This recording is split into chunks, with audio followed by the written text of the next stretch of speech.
Hola, ¿qué tal? Los saludo con un gusto enorme. Yo soy Ethel Soriano. Gracias por acompañarme aquí en Bien y Saludable. Déjame decirle que este 13 de octubre se conmemora el Día Mundial de la Trombosis, una fecha que busca hacer conciencia acerca de las causas, factores de riesgo, síntomas, prevención y tratamientos de esta enfermedad. En México pueden existir entre 400 y 500 mil casos de trombosis por año. La trombosis venosa profunda forma un coágulo anormal que bloquea el flujo de sangre en una arteria o vena del cuerpo. Sus síntomas son, escuche, para que esté bien pendiente, dolor, calor, moretones o inflamación del pie, tobillo o pierna. Los factores de riesgo son estar hospitalizado durante un periodo largo de tiempo, por eso es importante estas medias que de repente nos ponen. No moverse durante mucho tiempo, por ejemplo, vuelos muy largos que le dicen que es mucho mejor estar caminando y pararse en horas frecuentes, y antecedentes personales o familiares de coágulos en la sangre o cirugías relacionadas especialmente con cáncer y la cadera, así como la rodilla. Y para esto quiero dar la bienvenida a la doctora Julieta de la Luz, gerente médico del área cardiovascular de la División de Medicinas Generales de Sanofi México. ¿Cómo estás, querida Julieta? Hola Ethel, ¿qué tal? Muy bien, muy buenas tardes. Muchas gracias por la invitación y la oportunidad. Un placer. Hablar de este tema yo creo que es importante porque mucha gente pierde tiempo al no saber qué tiene y trata pues tratarlo con remedios o con cosas que no son adecuadas. Y me gustaría que tú como experta nos cuentes acerca de lo que es la trombosis hoy que estamos conmemorando el Día Mundial. Sí, Ethel, con todo gusto. Mira, la trombosis realmente es una formación de células sanguíneas dentro de un vaso. Un vaso sanguíneo, y Ujú. dentro de los vasos sanguíneos tenemos venas y tenemos arterias. Cuando ese trombo se va hacia las arterias, se condiciona un infarto agudo del miocardio. Cuando ese trombo se va hacia las venas, se condiciona una enfermedad tromboembólica venosa, que es el motivo por el que estamos el día de hoy aquí conversando. Ok. El día de hoy, para el día de la trombosis, es tratar de tener una acción por parte de todos, médicos, pacientes, público en general, para hacer conciencia, para con esto incrementar el diagnóstico, la prevención, porque una de las cosas más importantes es que es una enfermedad prevenible en la mayoría de las ocasiones. Simplemente hay que identificar los factores de riesgo que existen y poder prevenirla, o en su defecto, si se presenta la enfermedad, tratarla. Una de las cosas es que fundamentalmente se presenta secundario a una hospitalización.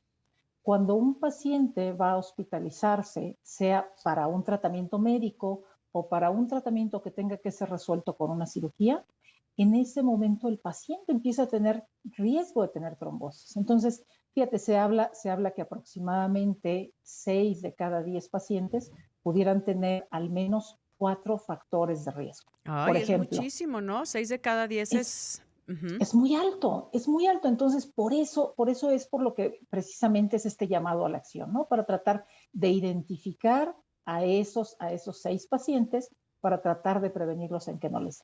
Vamos a pensar que los factores de A ver, riesgo, por un lado, sí. puede ser si tu familia, si tu mamá, si tu papá tuvieron una enfermedad tromboembólica venosa, llámese una trombosis venosa profunda o una tromboembolia pulmonar, inmediatamente tenemos un riesgo mayor de presentarla. Si tenemos cáncer, los pacientes con cáncer tienen un riesgo altísimo de tener trombosis, porque por la enfermedad del cáncer se genera más trombos que en la población en general. Sí. La edad es un factor también muy importante. Arriba de los 55 años es mucho más fácil que pueda haber trombosis.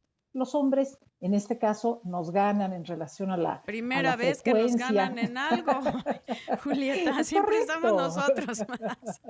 Es correcto. Ahora sí nos da gusto que nos Sí, ganen, ¿no? Bueno, aunque ahora para sí. nadie queremos, No, nadie nada, queremos que tenga esta claro. enfermedad, pero digamos que los hombres tienen mayor predisposición a esto. Pero una de las cosas importantes, porque se preguntarán por qué cuando me hospitalizo tengo más riesgo que cuando estoy en casa o Ujú. cuando estoy en la calle. Lo que sucede es que la hospitalización generalmente vas por una agudización de una enfermedad. Vamos a suponer que si una persona tiene hipertensión arterial y Sí. está en su casa muy controlada, pero de pronto empieza a tener problemas de respiración, se le hinchan los pies, tiene una insuficiencia cardíaca, tiene que ir al hospital, entonces su hipertensión se agudiza con una insuficiencia cardíaca. Al llegar al hospital, a lo mejor tiene más de 55 años, Ujú. a lo mejor va a reducir su movilidad, que es un factor importante para la trombosis. Por otro lado, si tiene una insuficiencia cardíaca, es un factor de riesgo. Ahorita que está tan en boga la parte de la insuficiencia respiratoria, es otro factor de riesgo. Y eso solamente hablando de los pacientes que van por una enfermedad médica agudizada. Pero cuando tenemos un paciente que va a tener una cirugía adicional a que tiene que estar inmovilizado, hay un trauma en el momento en que se hacen las incisiones quirúrgicas, un Sí, trauma necesario, ¿no? sí, sí. Porque nos tienen que hacer una Un corte, incisión, pues, una un incisión. corte, Sí. exacto, cortan vasos sanguíneos, Ujú. esos vasos sanguíneos se dañan y son más proclives a que generen Un un trombo. trombo. Entonces, cuando vas a una cirugía también te piden reposo. Y al Entonces, usar el las medias, reposo, ¿no? Las medias claro, que es como que ayudar a este elásticas, retorno venoso. Es es justamente una correcto. cuestión preventiva. Ujú. Fíjate que hay dos formas de prevenir y de tratar, ¿no? Porque por un lado, para el tratamiento y la prevención, hay medidas que solamente son físicas, en donde no requieres tener un medicamento, ¿no? Ujú. Administrado, y que son las medias elásticas. Dentro de los hospitales hay unos aparatos que hacen que este retorno venoso Ayuda, sí. sea el De adecuado, y compresión, entonces compresión es intermitente, ¿no? Ujú. es correcto, las de compresión intermitente. Entonces, esto ayuda. Cuando es necesario, hay que dar también tratamiento farmacológico, que es prácticamente con medicamentos Sí. anticoagulantes, que el médico debe de prescribirlos, ¿no? Una Eso es pregunta, Julieta, nada súper más, antes de importante. irnos a una pausa. Estamos hablando que es trombosis, o sea, estamos específicamente hablando de venas, no arterias. La trombosis es de las venas, la trombosis venosa profunda. ¿Es correcto? Trombosis venosa profunda es Sí. una entidad, y la tromboembolia pulmonar, otra entidad de la enfermedad Pero, tromboembólica venosa. ok, pero Es es correcto. parte de las venas, que es esta sangre que todavía no está oxigenada, que hay que hacer la diferencia. Vamos a una pausa y regresamos en un momentito, no se vaya. Y estoy platicando con la doctora Julieta de la Luz, gerente médico del área cardiovascular de la División de Medicinas Generales de Sanofi, México, acerca de la trombosis, porque hoy es el Día Mundial de la Trombosis. Y estábamos comentando, querida Julieta, que de la que estamos hablando es únicamente venosa. Es correcto. Ok, Es sí. correcto. Cuando se forma un trombo en las arterias, pues ocasionan, por ejemplo, un infarto, ¿no? En las arterias coronarias y así. Es correcto. Pero también hay trombos en las arterias de otras partes, por ejemplo, en la femoral, Claro, o también, por ejemplo, en el cerebro. cerebrovascular. Lo más Ajá. común, exacto, la enfermedad cerebrovascular, que son las principales causas de mortalidad cardiovascular. De hecho, se habla que la tercera causa de mortalidad cardiovascular precisamente es la Sí. enfermedad tromboembólica venosa. Así es. Entonces, por eso ahorita nos vamos a enfocar en la tromboembolia venosa, pero también hay trombosis en las arterias para que esté bien pendiente. Ok. Exacto. Estábamos comentando, querida Julieta, acerca de pues los factores de riesgo, ¿no? Estar, decías, hospitalizado, tener alguna familia, estar mucho tiempo sedentario, sin movimiento, y por eso hay cuestiones preventivas. ¿Y qué Exacto. podemos hacer para prevenir y saber cómo está nuestra circulación venosa en nuestro cuerpo? Que no hay, o evitar la formación de trombos que tapan estas venas. Fíjate que yo creo que una de las primeras cosas es tratar de tener siempre una atención médica adecuada, ¿no? Necesitamos revisar nuestra salud desde que somos adultos, y atender todo lo que son nuestras enfermedades, tratar de tener una vida sana. Y si, por ejemplo, si nosotros habláramos de cómo prevenir esta parte de trombosis, es precisamente tratando de tener mucho mayor actividad física de la que habitualmente se tiene. Es decir, tratar de no ser sedentario, tratar de tener una adecuada movilidad, tener un peso adecuado, o sea, estar dentro de la salud, de la salud nutrimental, de la salud del peso, para que no haya ni sobrepeso ni obesidad. Por otro lado, si se tienen algunas enfermedades crónicas, tratar de tenerlas controladas. Pero Ujú. yo creo que también es muy importante el saber nuestros antecedentes, ¿no? Como decíamos, el hecho de que un familiar nuestro en línea directa Sí. haya tenido enfermedad tromboembólica venosa es un factor de riesgo importantísimo y muchas veces lo obviamos, ¿no? Entonces, si mi mamá tuvo, cuando yo vaya con el doctor, mi obligación sería decirle, comentarlo. oiga, sí. esto se tiene, porque entonces el médico va a tener una visión diferente de ese paciente o va a tener una visión diferente cuando se diga, por ejemplo, esta persona, pensemos ahorita en las personas mayores de edad que están confinadas a un asilo. Sí. Muchas veces la movilidad es muy, muy disminuida y sabemos que ahí hay mucha gente que muere precisamente de trombosis. Claro. Dime una cosa, perdóname, Julieta, hablando de la sintomatología, porque eso es algo que a mí me preocupa mucho, que la gente, como dices, de repente no hace caso a lo que su cuerpo le está diciendo de que hay algo, es una señal, el dolor es una señal de alarma, algo está mal. ¿Cómo podríamos poner como el checklist de si tienes esto, por favor ve a buscar ayuda y ve cómo está tu circulación venosa profunda? Una de las cosas que de hecho tú comentabas, ¿no? En relación a las piernas. Yo creo que hay dentro de la enfermedad tromboembólica venosa son dos enfermedades. La trombosis venosa profunda es más frecuente pero menos severa. Casi nadie se muere de trombosis venosa profunda. Y la otra entidad es la tromboembolia pulmonar, que se presenta con menos frecuencia pero que es más mortal. Vamos a pensar que una persona que sale del hospital muchas veces dice, tuve mi cirugía o tuve mi recuperación de una enfermedad que se me había complicado, sale del hospital y muchas veces al salir del hospital una semana después empieza con sus piernas muy hinchadas, un cambio de volumen, generalmente es de un lado, o sea, no las dos piernas. No es bilateral, sí. Exacto, no es bilateral, sino es unilateral. Entonces hay edema, hay inflamación, hay enrojecimiento, hay dolor, por supuesto.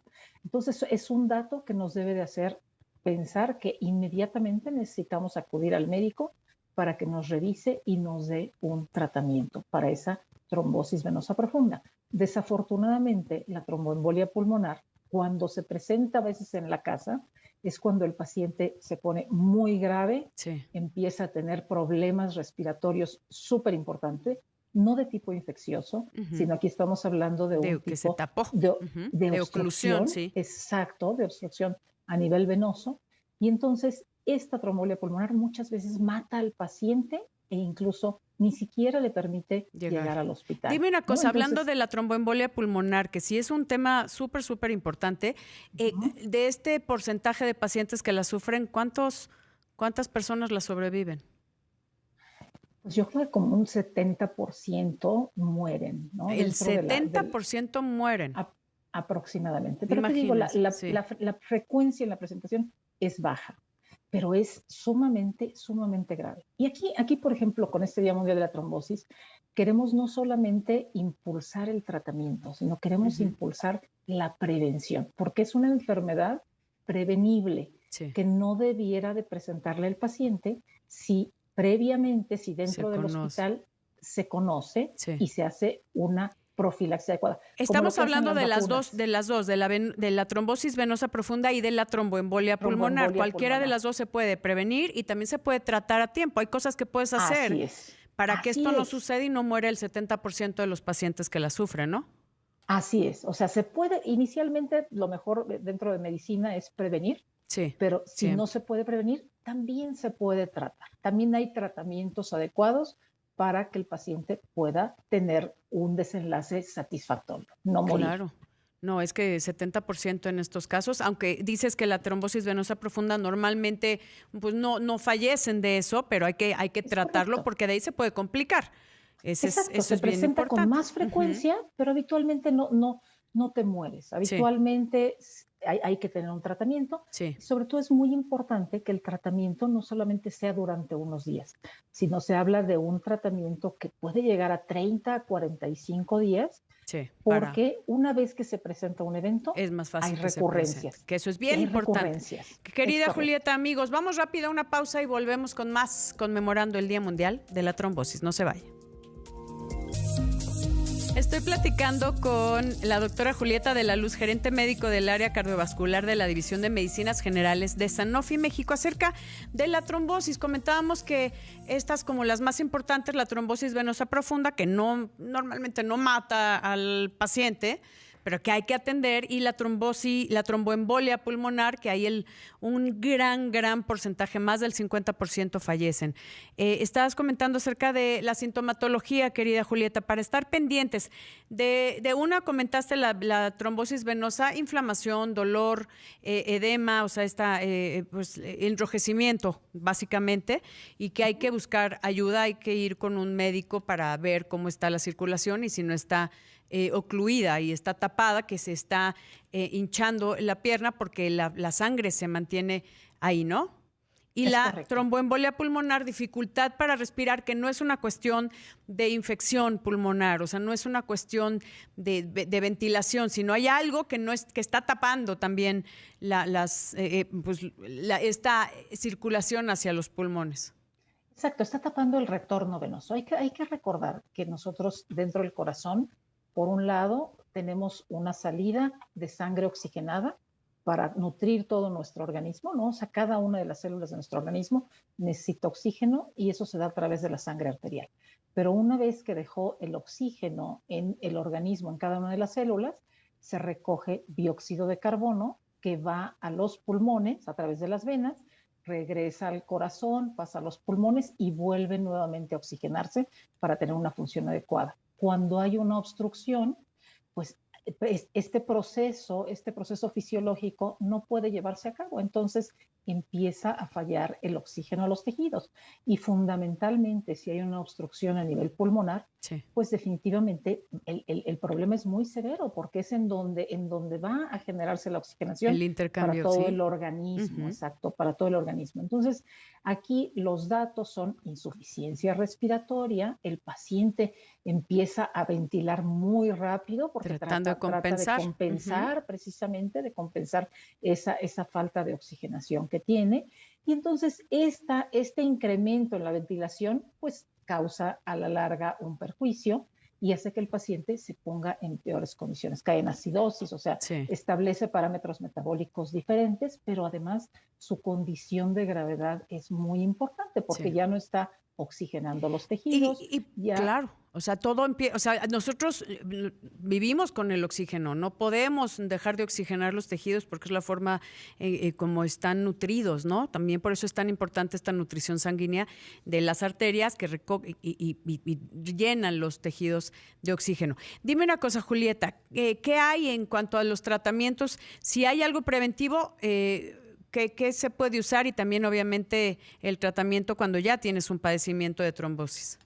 Sí, cómo no, mira, en relación a los tratamientos, se tiene que evaluar al paciente la condición que tiene y los riesgos para saber qué es lo que el paciente necesita. Si el paciente tuviera un riesgo de sangrado importante, habitualmente se da tratamientos preventivos físicos, como las medias de compresión, sí, los dispositivos neumáticos, pero si el paciente no tiene un riesgo de sangrado alto, habitualmente se manejan medicamentos anticoagulantes. Medicamentos anticoagulantes a dosis profilácticas, a dosis preventivas, que es una dosis más pequeña que cuando es el tratamiento. Entonces, estas dosis preventivas se manejan desde antes de que entre el paciente, por ejemplo, a una cirugía. Se maneja habitualmente 12 horas antes de la cirugía y esto se pospone hasta 15 días más o menos posteriores a una cirugía, sí, en relación a prevención. O sea, el paciente se va del hospital a su casa y debe de continuar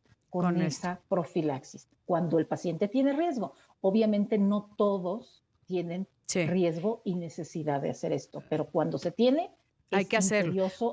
Porque muchas veces cuando vas a entrar a una cirugía te dicen, si tomaste, por ejemplo, ácido acetilsalicílico, dicen, avísalo porque tienes pues predisposición a un sangrado, ¿no? Exacto.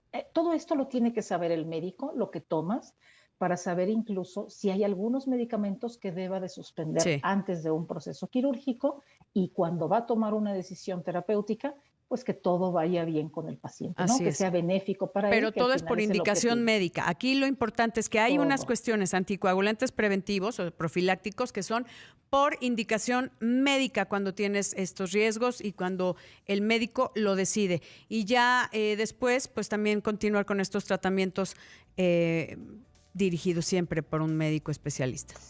Siempre por un médico. O sea, la recomendación y aquí la idea, por ejemplo, de este llamado a la acción, no es invitar a que la gente haga ese tipo de prevención, que haga prevención física, que Así se es. ponga en forma, que coma bien. Pues que todo lo deje que de ustedes fumar, siempre nos dicen, ¿no? querida Julieta de la Luz, que te agradezco muchísimo. Gracias por acompañarnos aquí en Bien y Saludable.